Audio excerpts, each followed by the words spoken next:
Bismillahirrahmanirrahim. Assalamualaikum warahmatullahi wabarakatuh.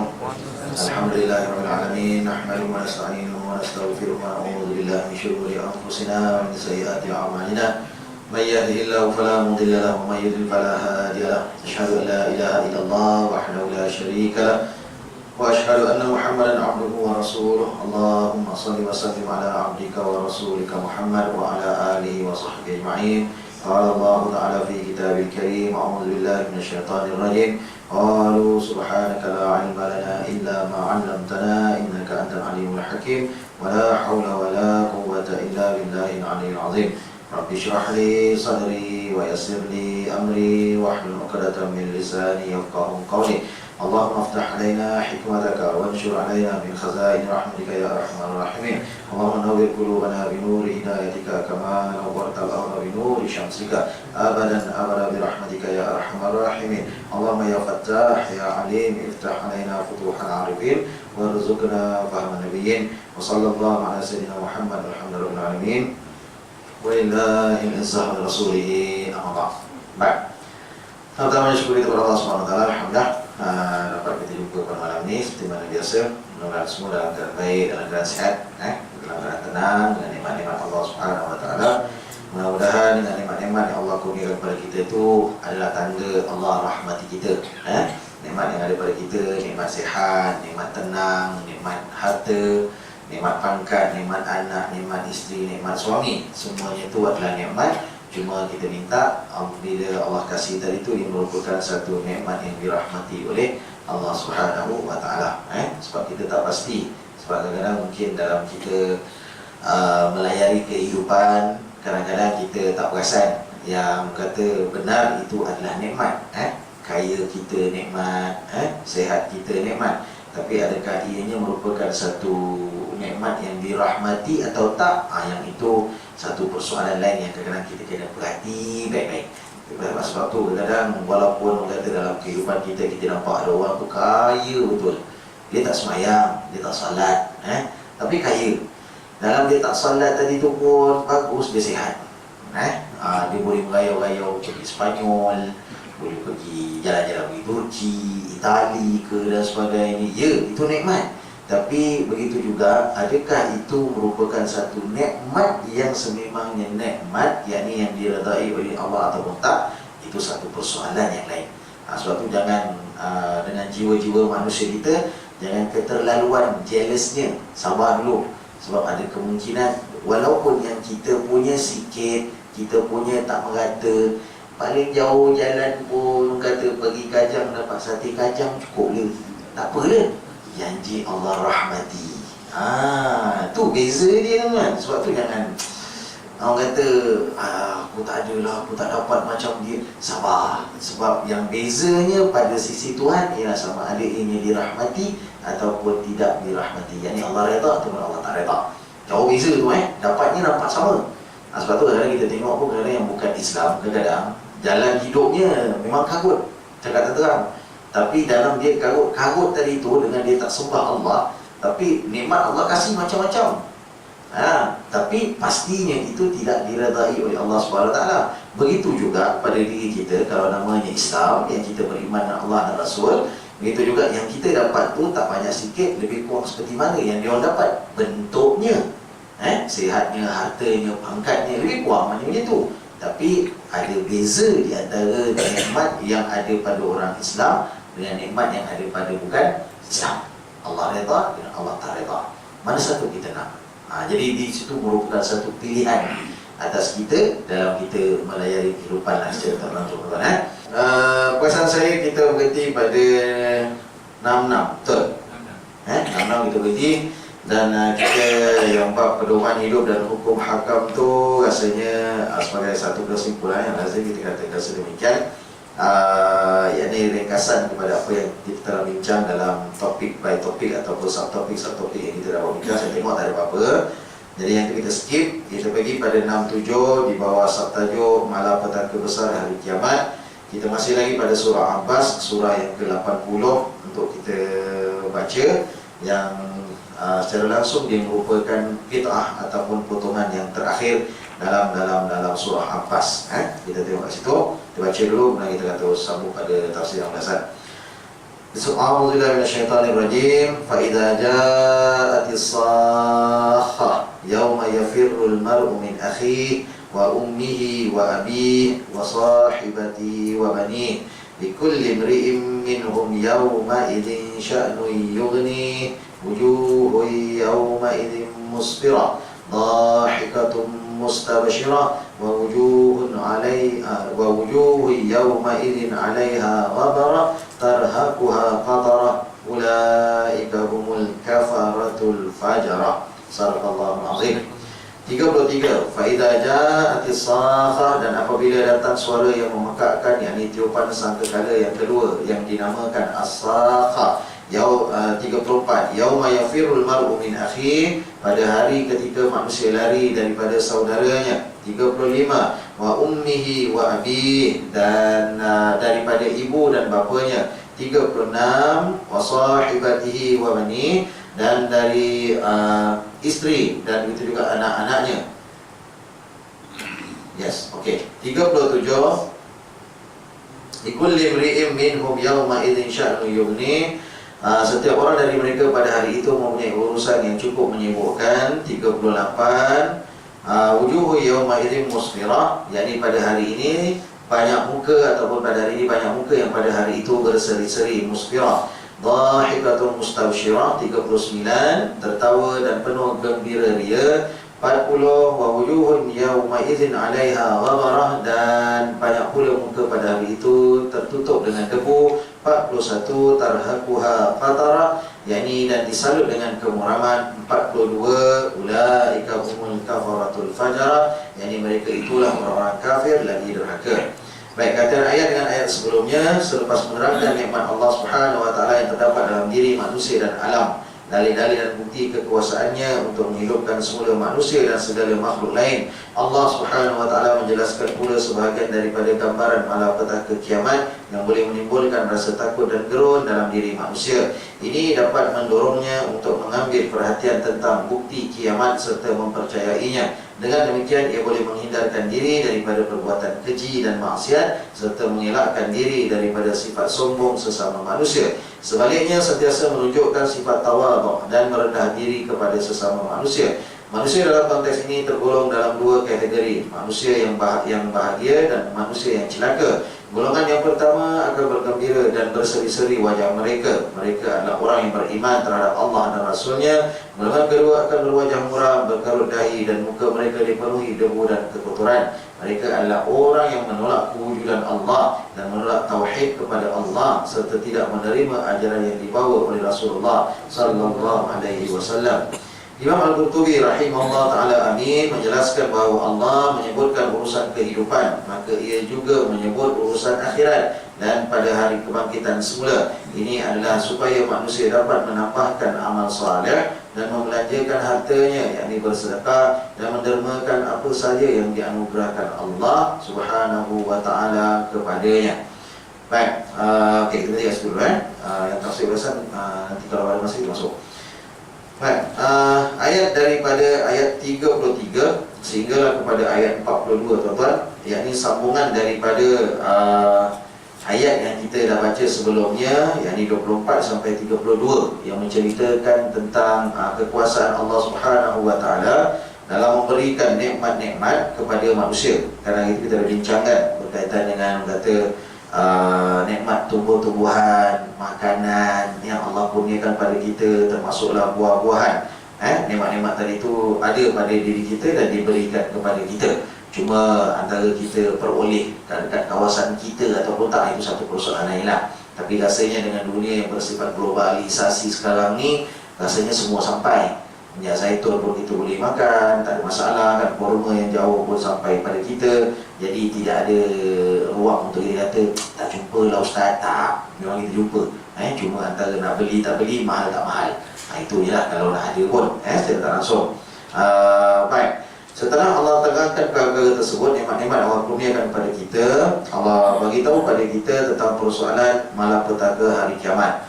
Ayat 33 sampai 42 ni tuan-tuan, memang gambaran hari kiamat lah secara tak langsung dalam satu konteks. Dan dalam satu konteks, yakni yang berkaitan tentang persoalan dahsyatnya malapetaka hari kiamat. Hari kiamat tu ialah hari ketika pintu gerbang untuk kita masuk ke alam akhirat. Kita cakap alam akhirat tu yang maksudnya lah, dalam alam akhirat itulah yang namanya ada kepada mahsyar, ada timbangan amal, ada pembuktian amalan, ada penghujahan depan Tuhan, kita buat tak buat ke dan sebagainya secara tak langsung. Kemudian akan ada keputusan daripada Allah Subhanahu Wa Taala, lalu titian sirat untuk sampai syurga ataupun jatuh wa'alaikumsalam ke dalam neraka Allah, secara tak langsung. Jadi pada ketika tu, dalam banyak keadaannya, itu namanya alam akhirat, alam terakhir. Kan dalam perkataan akhirat tu ada ejaan akhir kan. Betul kan, kita bahasa alif khayarata marbuta kan. Jadi maksudnya ada alam yang terakhir, alam yang kemudian, yang maksudnya yang akan yang terakhir lah, urusan ceritanya. Tetapi untuk masuk ke dalam alam akhirat, kita kena lalu pintu gerbang dia yang namanya kiamat. Hari yang didirikan. Kiamat tu maksudnya hari yang didirikan, merujuk kepada alam akhirat yang akan didirikan oleh Allah Subhanahu Wa Taala. Lahir, nak masuk muka bumi Allah, pintu gerbangnya kelahiran tu.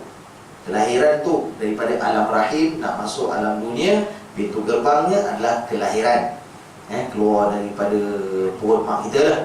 Sama ada kepala keluar dulu ke, kaki keluar dulu ke, kan, songsang. Ikut tingkap ke, dia tak ikut jalan betul, dia ikut tingkap. Ada, bukan tak ada kan. Sahabat saya seorang kat tempat kami tu, 3 kali, 3 tingkap. Operate. Ikut tingkap tu operate. Jangan ingat ikut tingkap mana je, tingkap hospital. Operate, operation, cesarean. Baik, kena kerat 3 kali kena. Sampaikan kali yang ketiga tu dia minta dengan doktor sebelum bersalin lah. Dia cakap, kalau boleh saya nak normal. Dia nak rasa sakit normal tu. Sampai tahap tu, nak rasa. Doktor kata tak boleh, you tak ada jalan, sebab jalan kecil, tak boleh, baby tak boleh keluar. Dia kata, nangis. Nangis, tak dapat lahir normal. Ni orang kata dulu-dulunya nangis pasal sakit. Tak, sekarang nak rasa sakit tu. Sepupu saya seorang, kali pertama tu masa mudanya memang operate. Jadi bila kali kedua kebetulan dia kurus. Kalau dia mengandung tak nampak no, memang dia kurus lah. On the way balik tempat dia, rumah dia kat Selangor. On the way sakit perut. Dia cakap dengan suami dia, sakit perut, tak sedar lah. Berhenti nak buang air. Tak masalah apa-apa. Lepas tu sakit lagi. Sampai tak tahu tu punya contraction, nak bersalin, tak tahu pun. Tapi rasa macam macam tu. Tak sedap hati yang pergi hospital. Pergi cek rupa dah buka jalan dah buka dah. Dah buka 5 dah. Doktor kata nasib baik tu sampai. Tak ada dia orang kereta je. Sampai tak perasan tu sakit. Dia tak kenal sebab kali pertama dulu tu kerat. Tu semudah dia lah. Jadi kelahiran adalah pintu gerbang di antara alam rahim dengan alam dunia. Alam dunia kita sekarang nak masuk dalam alam barzakh, pintu gerbang dia adalah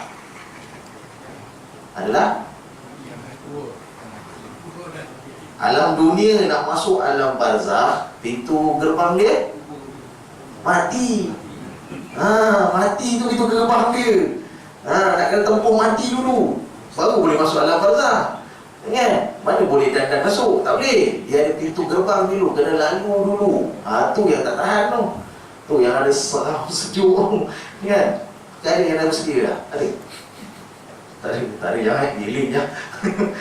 Saya pun seram. Bukan tak seram. Dah lah orang kata tak tahu bila due date. Kan?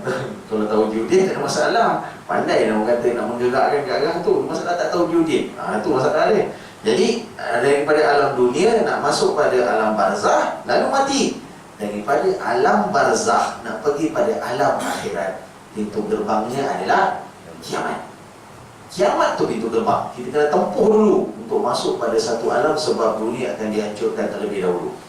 Tu sebenarnya. Jadi perpindahan tadi tu, orang kata kita akan nampak secara jelas. Kalau ada yang kata sekatan pertama, ada checkpoint yang kita kena pergi dulu secara tak langsung.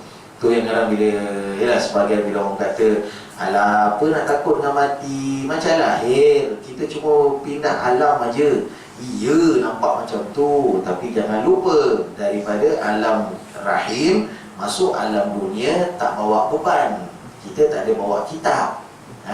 Tapi daripada alam dunia masuk dalam alam barzakh, masuk dalam alam akhirat, kita ada tarik gerabak kitab ni. Kitab pahala ataupun kitab dosa. Mau tak seram? Seram. Kita pun tak tahu mana satu yang lebih banyak. Itu yang kita dalam keadaannya dari segi persediaan berbanding dengan orang kata nak masuk alam dunia dulu, jauh beza, tidak sama. Walaupun nampak macam pindah alam, tapi bendanya terlalu jauh bezanya. Okey, baik. Jadi alam akhirat yang kita akan tempuh ni diberitahu kepada kita oleh Allah Subhanahu Wa Taala apabila Fa'idha ja'atis sakhah, yakni bila sampai pada kita tiupan sangkakala yang kedua yang dipanggilkan sebagai sebagai as-sakhah. Yakni itu salah satu as-sakhah, tuan-tuan, boleh disifatkan sebagai salah satu, sebagai ulama kata, sebagai salah satu tanda nama hari kiamat. Tanda hari, bukan tanda, nama hari kiamat dinamakan sebagai Yaumus Sakhah. Dikatakan sebagai Yaumus Sakhah, yakni hari tu kata tiupan sangkakala. Jadi dipanggilkan sebagai Yaumus Sakhah. Betul lah kita katakan dia sebagai satu tiupan sangkakala, tetapi as-sakhah itu juga merujuk kepada nama kehancuran yang akan berlaku pada hari tersebut. Malaikat Israfil akan tiup sangkakala kali yang kedua pada ketika itu. Baik. Yauma yafirul mar'u min akhihi, yakni pada hari tersebut seseorang individu, al-mar'u tu maksudnya secara mudah kita boleh katakan, tuan-tuan tengok pada muka 67 ayat 34, tuan-tuan akan nampak ada perkataan al-mar'u. Al-mar'u tu maksudnya individu, seseorang secara tak langsung. Kalau tuan-tuan boleh kata nampak kat situ lah. Tu yang perkataan ni juga lah yang Nabi pernah sebut dalam satu hadis sahih, bila Nabi kata al-mar'u ala dini khalili. Bila Nabi sebut dalam satu hadis Nabi SAW sahih, al-mar'u ala dini khalili. Ini jangan sama tuan-tuan, seperti mana tuan-tuan nampak, al-mar'u ala dini khalilihi.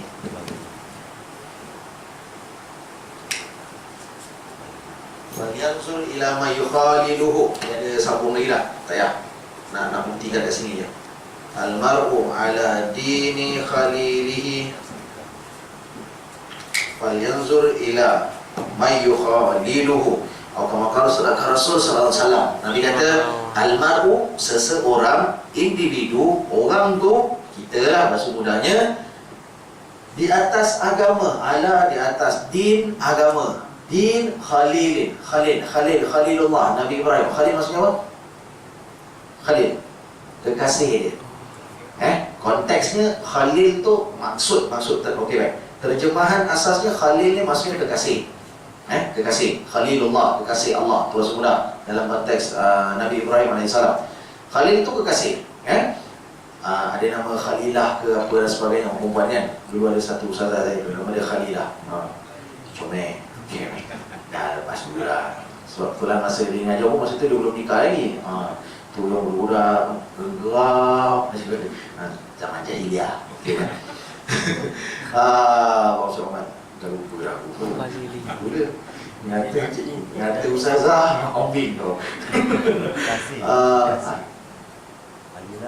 Kekasih. Okey, kekasih. Baik. Tuan-tuan tengok perkataan yang Nabi guna. Tengok, tuan-tuan tengok perkataan yang Nabi guna. Nabi guna din. Kita belajar ad-din al-Islam tu maksudnya adalah agama Islam lah. Din. Biasanya dia merujuk kepada ad-din al-Islam, ad-din wal-Islam. Baik. Okey, maksudnya agama Islam kita lah. Baik. Tapi din dalam banyak keadaannya, sifat-sifat pada dinun maksudnya adalah sistem, tuan-tuan.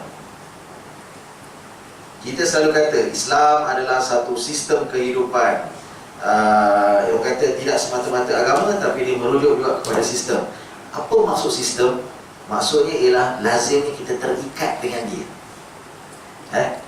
Kita terikat dengan dia, kita tak boleh pisah.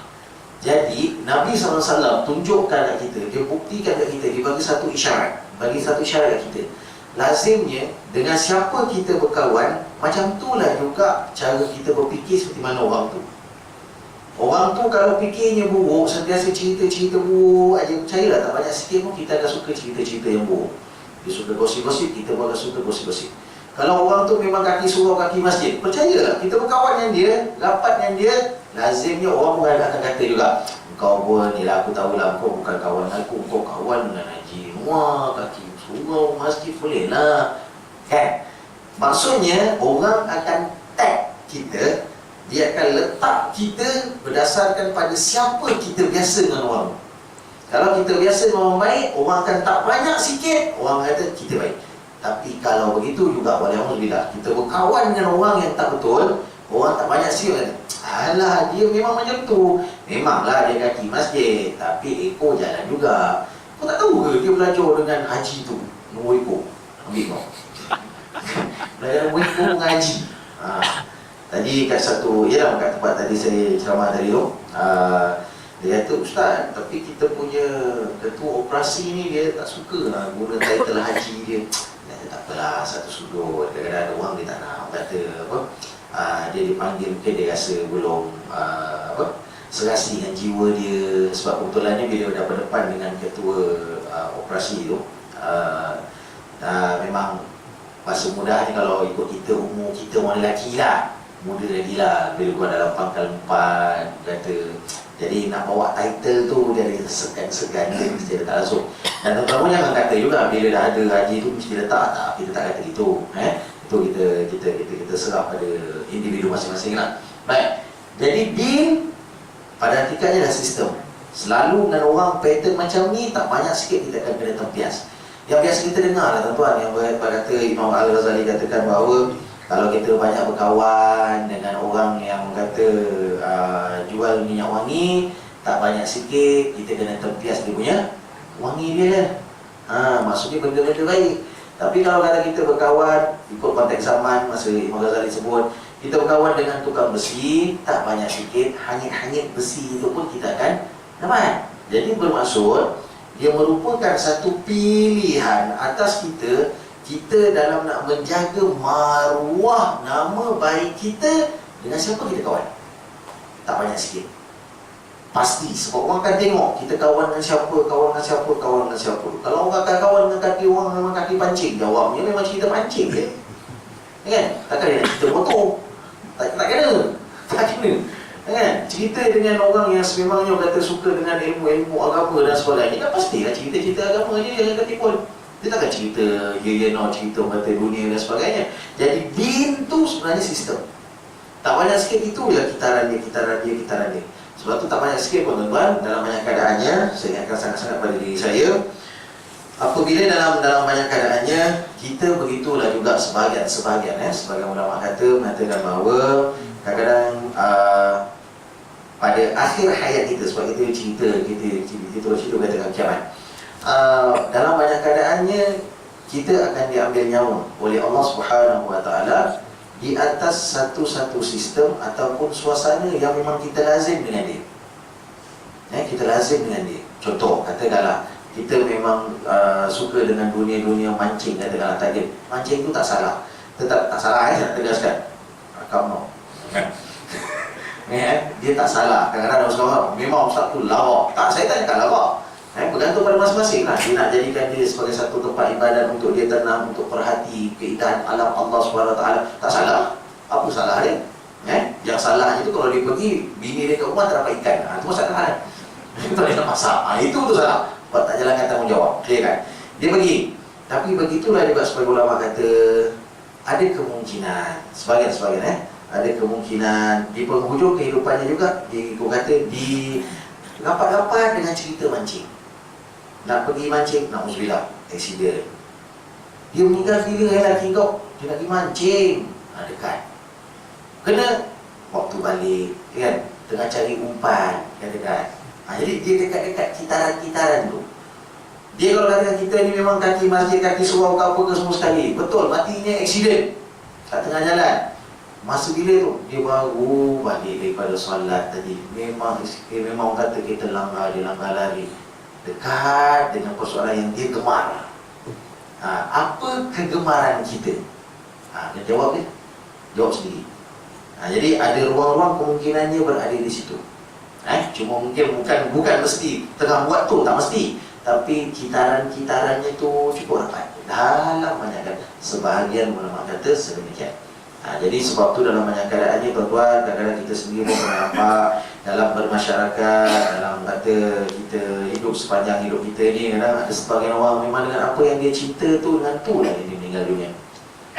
Kalau kata kadang-kadang kita macam Allahyarham kawan saya lah, memang kebetulan ni imam masjid. Memang orang kata hidupnya tadi tu melekat dengan masjid, hidupnya sebagai seorang imam memang cukup indah. Meninggalnya tuan-tuan betul-betul ketika baca khutbah. Masa baca khutbah tu betul-betul dia rasa tak sedap. Betulan kita kat bawah ni, betulan dia tiba dalam dia tengah baca tu, dia pegang dada, dia senyap, dia pegang dada, terduduk, terus tersadar. Time Tuhan Allah. Yelah, memanglah kita sebagai mata manusia kata memang tak, tapi suasana kematian tu cukup rapat dengan di mana dia din sistem kehidupan dia. Cantik, cukup indah. Kita tengok pun tak apalah. Yang itu kita kena, tak banyak sikit kita kena ambil pengajaran lah. Sebab Nabi gunakan perkataan din, sistem kehidupan. Apa sebenarnya sistem kehidupan yang kita letak atas diri kita? Kalau katakan suka dengan harta, mudah-mudahan harta tu yang memang boleh membawa kita pada jalan yang Allah redha lah. Wakaf ni suka, sedekah ni suka dan sebagainya, mudah-mudahan kita tak masuk. Okey. Jadi pada hari kiamat disifatkan bahawa yauma yafirul mar'u min akhihi, yakni pada hari kiamat nanti, pada tengah tunggal langgam dan sebagainya, pada ketika itu seseorang, semua orang pada dasarnya akan lari daripada min akhi, daripada saudaranya. Akhun, tuan-tuan tengok surah 67 ayat 34, akhi itu maksudnya adalah saudara maranya. Akhun, kita katakan tu saudara maranya. Kemudian wa ummihi wa abi, daripada maknya sendiri pun dia akan lari. Wa abi, walaupun dia sayang mak, sayang bapa, jaga mak dia waktu orang kata dunia tadi tu, kitaran-kitaran waktu tu memang jaga pun, tapi bila dah bergoncang dunia ni, tinggal dia sendiri pun nafsi-nafsi balik. Memang akan nafsi-nafsi balik. Wa sahibatihi wa bani, begitu juga disifatkan kat sini sebagai pasangan hidupnya dan anaknya. Wa sahibatihi wa bani. Bolehlah tuan-tuan nak kata isteri pun tak ada masalah, sebab dikaitkan dengan al-mar'u, yakni konteksnya adalah seorang muzakkar, yakni seorang lelaki. Jadi wasahibati malah diletakkan kat situ ada ta marbuta yang merujuk kepada isteri dalam banyak keadaan. Tetapi begitulah juga, tidak salah untuk kita di atas dasar kaedah kita letak begitu juga dalam konteks seorang isteri kepada suaminya. Isteri pun akan lari. Dia akan lari daripada suami. Dia tak cari dah abai, tak ada dah. Dan itu tak ada. Dia pun kata Tuhan lah. Tak ada dah abai tamannya pun tak tahu dah. Baik, jangan tunggu sudah lagi dah pada waktu tu. Wasahibati wa bani. Ada anak-anak dia yang ditatang penuh waktu harian pun dia akan terus tinggalkan. Sebab nak mencari keselamatan pada hari itu, nak menyogok dan sebagainya, dia terus tinggal semua, bontak habis. Baik, pada ketika itu likul limri'in yauma idzin sya'nu yughni. Pada waktu ni semua nampak sibuk sebab kata fikir diri sendiri. Dan secara tak langsungnya tuan-tuan, ayat 38 adalah ayat pemisah secara tak langsung setelah masuk pada alam akhirat, yakni setelah berlakunya kiamat dah selesai. Ayat 38 senang ceritanya merujuk kepada bila kita dah masuk di padang mahsyar. Di situ dia pemisah. Baik, apabila dikatakan bahawa pada hari ini ada wajah-wajah yang kata dalam keadaan cukup gembira, musfiratun dahikatun mustabsyirah, yakni dalam keadaan dahikah mustabsyirah. Dahik maksudnya adalah ketawa. Dalam keadaan ketawa, semua orang cerita. Mustabsyirah ni maksudnya adalah dalam keadaan cukup gembira. Ada satu golongan yang cukup gembira dan satu golongan lagi yang mana pada wajah mereka, pada wajah tu ada ghabarah, ada yang disifatkan sebagai kata debu. Dalam keadaan kata tertutup, penuh dengan debu-debu. Itu sebenarnya sebagai ulama kata kiasan, yang mana hakikatnya adalah tarhaquha qatarah ulaika humul kafaratul fajarah, yakni wajah mereka disaluti dengan masam. Maksudnya mereka dah tahu dah, cukup sedih, pada hari ini siaplah aku. Itu maksudnya. Saya tak langsung nak menunjukkan bahawa akan ada dua golongan di alam akhirat nanti, di padang mahsyar terutamanya. Yang ada satu golongan yang memang seronok, gembira, riang, walaupun belum ada lagi yang namanya hisab, belum berjalan, tetapi Allah Subhanahu Wa Taala sendiri dah pelihara dia orang dah. Itu pada dasarnya. Walaupun masih seram, tapi tanda-tanda yang Allah berikan pada mereka, yang dari segi busyra, yang kegembiraan tu Allah dah berikan dah pada hakikatnya. Sebab tuan-tuan, kita tahu bahawa dalam hadis Nabi SAW sendiri menunjukkan bahawa bila sampai di padang mahsyar, dalam kita nak sampai kepada mahsyar tadi itu akan ada 12 golongan. Kan? Ada yang kata lidah terjelir, ada yang kata gantung botol arak, ada yang dalam keadaan kata genital organ ataupun kemaluan mereka dalam keadaan nanah dan sebagainya. Itu saja dah cukup untuk memberikan gambaran kepada kita bahawa yang datang berjalan tu sebenarnya itu dah adalah gambaran bahawa kemungkinannya ialah di hujung ceritanya ada jawapan dah, neraka ataupun syurga. Allah sendiri yang bangkitkan mereka dalam keadaan sedemikian. Kalau bagi orang yang baik, dalam keadaan baik, dalam keadaan baik. Jadi maksud gambaran tu dah ada dah. Cuma dia punya final decision tu, itu saja belum. Jadi final decision tu kena masuk pada mahkamah Allah. Jadi Allah akan timbang dari segi kitab amal kita. Kemudian akan berlakunya pembentangan amalan, nak tengok betul tak betul ke dan sebagainya. Jadi gambaran-gambaran itu bukannya sebagai satu benda yang final. Tak. Sebab kita tahu bahawa di dalam beberapa hadis Nabi SAW menunjukkan bahawa dah timbang, dah cantik dah apa semua dari segi perbahasan, tapi bila nak masuk syurga, tiba-tiba jap. Tuan, dulu dia dekat dunia dia pernah aniaya aku. Jadi sekarang ni aku tuntut balik apa yang dianiaya aku tu, aku tuntut balik sekarang. Baik, tarik balik pahala ni sikit bagi kat orang. Gambaran ada, tapi belum final. Selagi tak masuk syurga, belum final. Itu bahasa mudah dia.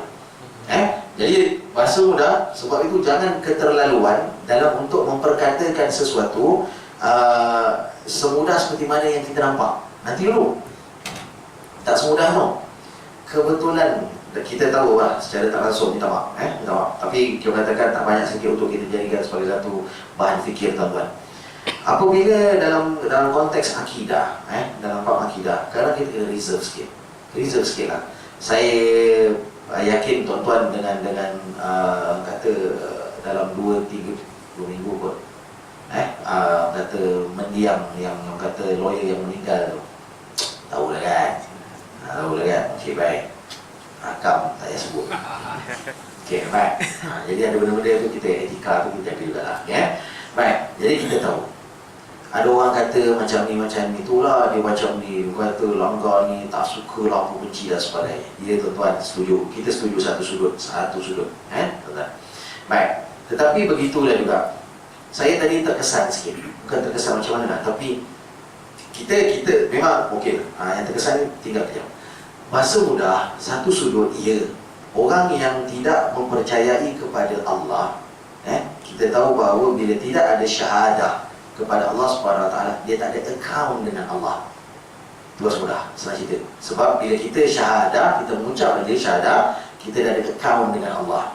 Kita buat baik tu, pahala tu masuk dalam account. Senang cerita. Bagi yang tak beriman, tak bersyahadah, account tu tak ada, saving account tak ada. Nak kata current account ke suka tidak. Baik, buat baik, tetap pahala tak boleh masuk sebab tak ada account. Keahlian, membership tu tak ada dengan Tuhan. Terus mudah dia. Istilah mudah untuk faham. Baik, clear kan? Buat baik macam mana sekalipun tak ada ke mana, kita pasti.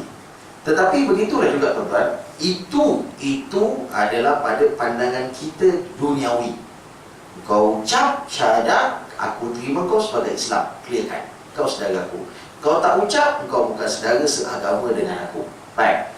Tetapi begitu juga tuan-tuan, yang kat dalam kita tak tahu. Yang kat dalam hati itu kita tak tahu. Tuan-tuan, tak banyak sikit pun kadang-kadang bila kita berkawan, kadang-kadang suasana ni penting. Sebab tu secara tak langsung saya nak kait kat sini, almaru ala dini khalili. Walaupun kadang-kadang kita ni, dalam kita kata kita ni kata angkat Islam, kita sayang Islam, kita pertahankan Islam dan sebagainya. Kadang-kadang walaupun ada sebagainya kita kata okey aku memang Islam, tapi dalam hati ni mungkin kat bawah, kat ujung dalam ni ada benda yang kita tak mau. Minta maaf. Dalam kata kita kan, aku tak suka poligami. Tak jalan juga. Maksudnya tak habis mutlaknya. Maksudnya walaupun dia berkawan dengan orang yang baik-baik apa dan sebagainya, tapi tetap ujungnya ada benda partial of Islam. Sebahagian daripada yang Islam cakap tu ada benda yang dia mungkin juga sebahagian daripada kita minta maaf cakap dalam kita kata kita ikut Islam, kita pertahankan Islam dan sebagainya. Tapi kalau katakan mungkin contoh dalam bab undang-undang yang kata melibatkan penal code Islam ada benda bab ni tak ada. Tuan-tuan jangan lupa, sebahagian masyarakat macam tu pemikirannya. Bukan siapa pun, bukan kafir pun, orang Islam. Itu yang nama Islam, tuan-tuan. Sebab tu kita kata itu zahirnya, tapi yang kat dalam kita tak nampak. Balik pada persoalan asas macam tadi. Begitu juga, betul dia tidak Islam, tapi dengan suasana yang secara tak langsung mungkin dia pernah berkawan dengan orang-orang agama, keliling kelalang dia. Kita tak tahu apa yang dalam kepala dia, dan kita tak tahu apa yang ada dalam hati dia. Itu satu kepastian, teman. Sebab macam tadi kan, kita walaupun kita kata zahirnya kita Islam dan sebagainya, tapi silap-silap ada benda-benda sebahagian kita pun tak terima. Hati-hati. Jadi ada pula pada dia zahirnya macam tak terima Islam, tapi kita tak tahu yang kat dalam tu. Sebab dia dah berkawan dengan orang ni, dah dengar dapat input. Tak banyak sikit, there is still a possibility, there is a room yang mana untuk dia terfikir. Hidayah Allah hidup. Tuan-tuan jangan lupa satu. Bila tadi kawan saya dalam kami borak-borak apa semua sekali, dia kata, aku takut satu benda je dekat dalam kami gurau lah, dia kata. Tuan-tuan, saya tanya kepada tuan-tuan, kalau yang namanya kafir, tidak beriman dengan Allah, tempatnya di mana? Neraka. Jelas? Ya, jelas. Saya tanya kepada tuan-tuan, bagi orang Islam tapi yang namanya munafik, kat mana tempatnya?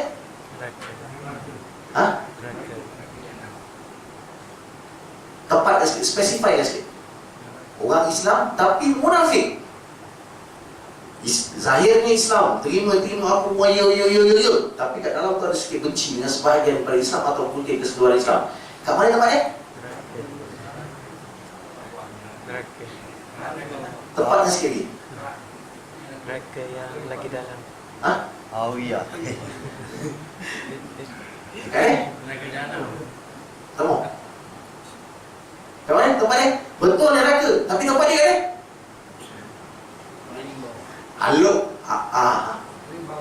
Paling bawah. Islam tapi munafik, dia dalam neraka, dekat fidarkil asfali minan nar. Dia dekat kerak neraka. Jadi dia cakap, jangan nanti silap-silap kalau kita keterlaluan pada orang kafir. Dalam kata lain, sebab kita cakap secara zahir semata-mata tanpa reserve sikit yang kat dalam tu, yang hanya Allah saja yang tahu.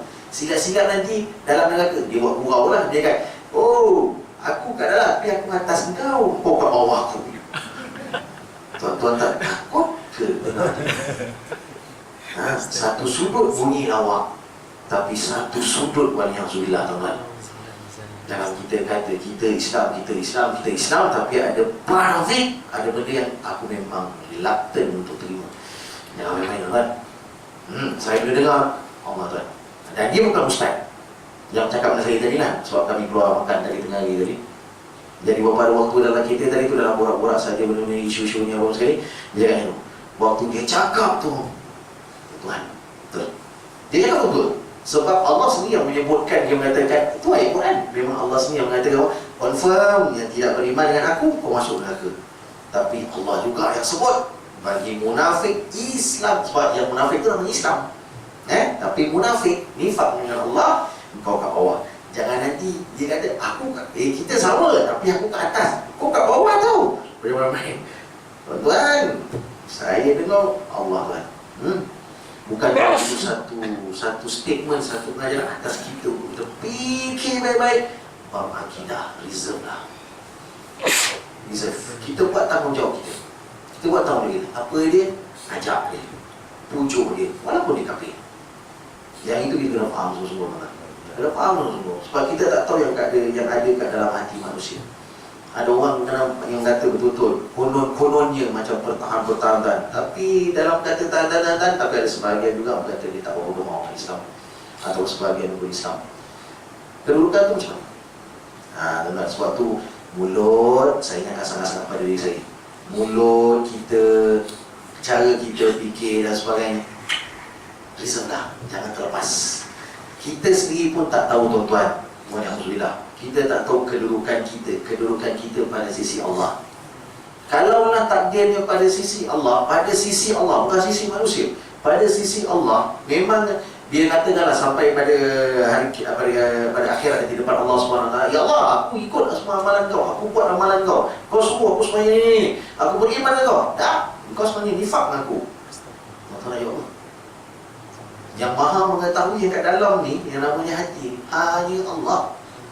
Kita boleh claim, kita boleh cakap dengan apa yang kita nak cakap, tapi yang nampak sungguh-sungguh kat dalam ni Allah. Kadang-kadang dalam kita bermasyarakat, kita jumpa orang-orang macam ni. Bukan tak jumpa, kita jumpa dalam statement, tapi sebenarnya kat belakang kan ada statement lain. Atau kadang-kadang dalam kita bercakap dengan kita, kadang lebih pada bersifat provokasi dan sebagainya. Tuan-tuan, saya dengan rendah hati sangat-sangatlah, saya ingatkan sangat-sangat pada diri saya utamanya yang bercakap, dan juga pada tuan-tuan, bapak punya research sikit lah. Jangan keterlaluan, tuan-tuan. Sebab tu secara tak langsung, kawan-kawan persekitaran dia main peranan cukup besar dalam membentuk perangai pemikiran yang ada pada seseorang ke depan nanti. Kita main lu kata dengan macam tu, dia tembak. Percayalah, kita pun memang kaki tembak. Percayalah. Kita akan semudah tembak orang. Kita tak akan ada reserve ni tadi. Sebab betulan sampai. Betulan tadi kami berbincang, saya tak langsung sebab dia dia bicara untuk bahasa. Jadi saya tak langsung bila dia cakap tentang aku geram betul lah budak-budak sekarang ni dekat internet, dekat FB lah apa semua sekali. Sebab semua sikit-sikit maki. Tak setuju je maki. Sikit-sikit maki. Kan kita selalu begitu kan? Dalam ayat tu, dia tak setuju, tak boleh ke? Saya rasa saya kurang setuju dengan pandangan awak. Tak boleh macam tu ke? Kan? Kadang-kadang terus saja WTF terus keluar. Budak muda ni tahulah. Rakam tak disebut. Kan? Terus saja maki, terus je sumpah. Bukankah itu membentuk pemikiran anak-anak kita? Cuba dengar budak muda sekarang cakap. Kalau dia cakap sikit, kau ajar lah kau kan? Terus macam tu je. Nilai dari segi orang kata sistem yang dia duduk kat dalam tu berlaku. Cuba dengar. Kita kena terima hakikat. Kadang-kadang yang benda tu berlaku bukan siapa pun. Silap anak-anak kita. Silap. Sebab pengaruh sistem. Sebab tu Nabi guna istilah din, agama. Memang kita kata agama, tapi apakah sifat pada dinun? Benda tu mengikat. Selama-lamanya benda tu dimulakan satu sistem. Kita kata ikat. Kita kata tak setuju ni kau, kita tembak. Tak ada lagi lah. Saya rasa saya kalau setuju dengan awak, cubalah lembut sikit ke, cuba reserve. Jangan, tuan-tuan masuklah. Saya yakin tuan-tuan pun masih lagi orang kata tak banyak sedikit dengan zaman moden ni, perhati-perhati juga orang benda. Cuba tengok kalau katakan ada satu-satu isu, pergi tengok pada online surat khabar yang bersifat online pun tak apa tuan-tuan. Bila ada satu kata artikel ke apa, cuba tengok komen-komen kat bawah lah. Tengok cara mana dia komen. Bukankah itu perlambangan bahawa itulah yang dibentuk oleh Barat dalam bentuk cara fikir, dan itu juga cara kita bertindak. Itu hakikat. Sebab tu Nabi guna din. Kalau kita sebab tu dalam kalau kita boleh melihat kata mana-mana nas Quran, hadis Nabi SAW, kita tengok perkataan tu. Kenapa agak-agak Nabi guna perkataan pasal apa? Dia must be reason. Dia bicara sebab. Nabi takkan simply guna perkataan-perkataan saja-saja. Walaupun kita faham seseorang itu berada di atas agama kawannya. Kalau dia Islam lah dia, kalau kafir lah dia. Boleh nak kata itu, tapi kita tak dapat maksud tepat apa kenapa Nabi guna din. Itu bahasa mudah ni. Jadi hati-hati tuan-tuan. Lagi-lagi dalam bab akidah saya menyeru sangat-sangatlah. Jangan orang lain satu masalah, satu sudut. Yang penting pada bahagian kita reserve tuan-tuan. Kita tak tahu tapak macam paling asas ialah kedudukan kita pada sisi Allah. Ya, kita kata kita bersama dengan agama dan sebagainya, kita cuba bawa agama dalam hidup, kita bawa agama dalam keluarga, kita bawa agama dalam masyarakat, tapi pada sisi Allah itulah yang mutlak dan kita tak tahu. Kita tak pernah nampak report kat kita tuan-tuan. Yang itu saya juga takut. Dalam bab akidah ni masih ada seram sangat-sangat. Untuk semudah nak kata orang macam ni, no. Orang nak kata saya penakut, cakaplah, suka hati lah. Sebab saya yang paling takut ialah dia terkesan pada akidah saya. Itu je. Ada yang berani, okey fine, jalan. Pandai-pandai lah. Tapi saya tak takut kau, saya takut. Iman saya lemah, ini mantap-mantap, tak ada masalah. Ini wali-waliullah ni lah. Saya wali anak saya je. Betul kan? Tuan-tuan kena tengok baik-baik secara tak langsungnya. Baik, jadi disifatkan pada orang di akhirat nanti akan ada dua golongan. Satu golongan yang cukup bahagia, yakni dalam keadaan cukup ketawa, gembira dan sebagainya. Tapi begitu juga ada satu golongan waliyahzubillah, kita minta Tuhan jauhkanlah Tuhan kita minta sangat-sangat. Satu golongan lagi itu muka mereka masam, disifatkan ada debu lagi pada wajah mereka dalam keadaan kata muram. Dan disifatkan kat situ nanti kita akan tengok secara detail apabila Allah kata ulaika humul kafaratul fajarah. Mereka itu adalah kafir fajarah. Dia ada kat situ ada sifat mausuf dan begitu juga atau kita panggil na'anun. Kalau tuan-tuan masuk kita akan nampak dia bukan saja semata-mata kafir, tidak, tapi ada fajarah lagi. Jadi yang kita selalu kata fa'alhamaha fujuraha wa taqwaha. Yakni kita katakan kita sifatkan sifat melampau dalam konteks maksiatnya dari itu ada pada orang kafir. Dia bukan semata-mata kafir. Jadi sebab itu tuan-tuan, rahmat Allah terlalu luas. Rahmat Allah untuk nak buka hati orang, nak buka hidayah orang ni, tu hak Tuhan. Sebab tu kita cuba reserve kat situ banyak sikit lah. Sebab tu kalau paling-paling tidak pun dalam konteks orang kata undang-undang Islam tuan-tuan dia ada satu kaedah umum sebenarnya. Dia dikatakan dalam konteks babul qada, dalam bab kata penghakiman. Misalnya kita dalam kes-kes mahkamah. Fahaman mudahnya bila dikatakan kadang-kadang lebih baik kita terbebas seseorang yang melakukan kesalahan daripada kita tersalah menghukum pada seseorang. Dia terlepas tak apa. Bahasa murah kita boleh cek balik, kita boleh investigate, boleh siasat balik. Daripada tersalah tapak dalam kita menghukum, dia teraniaya dan sila-sila kita pun boleh menyesal sepanjang hidup kita tuan. Atas benda-benda ni hati-hatilah. Kalau dapat dalam banyak keadaannya cuba reserve. Tidak semudah bercakap, tidak semudah terikut dengan kata-kata yang rapat-rapat Khalil. Nabi guna kata Khalil, kekasih. Sebab dalam banyak keadaannya bi'ah, suasana kawan-kawan kita ni memang kita yang seronok. Ini yang paling seronok kita ni. Yang lain tu boleh, tapi kurang sikit. Ni yang 5-6 orang, 7-8 orang kita kemau. Dia pun kata sama-sama kita maki, dia maki, sama maki. Seronok aja, kan? Sebab dia sepuluh, seria, sekata dengan kita. Itu masa muda dia. Sebab tu Nabi guna istilah Khalil, kekasih. Sebab yang lain-lain kita tak berapa sangat. Itu seolah-olahnya gitulah. Baik tuan-tuan, mudah-mudahan ada manfaat untuk kita fikir-fikirkan secara langsung daripada perkataan-perkataan yang Allah gunakan untuk mufradat tu, supaya paling-paling tidak kita perhati baik-baik sebelum kita masuk pada kita lalu pintu gerbang kiamat untuk sampai pada alam akhirat yang kekal abadi. Setidak-tidaknya kata kita cubalah hidup dalam keadaan cukup baik, perhatikanlah nikmat-nikmat Allah SWT yang ada sampai pada diri kita itu, dan jangan keterlaluan. Mudah-mudahan nikmat itu adalah nikmat yang diredai oleh Allah SWT, bukannya sebagai satu nikmat yang kita sifatkan sebagai satu istidraj, benda yang Allah nak jauhkan kita lagi daripada agama Allah SWT. Baik, mudah-mudahan ada manfaat. Wallahu a'lam.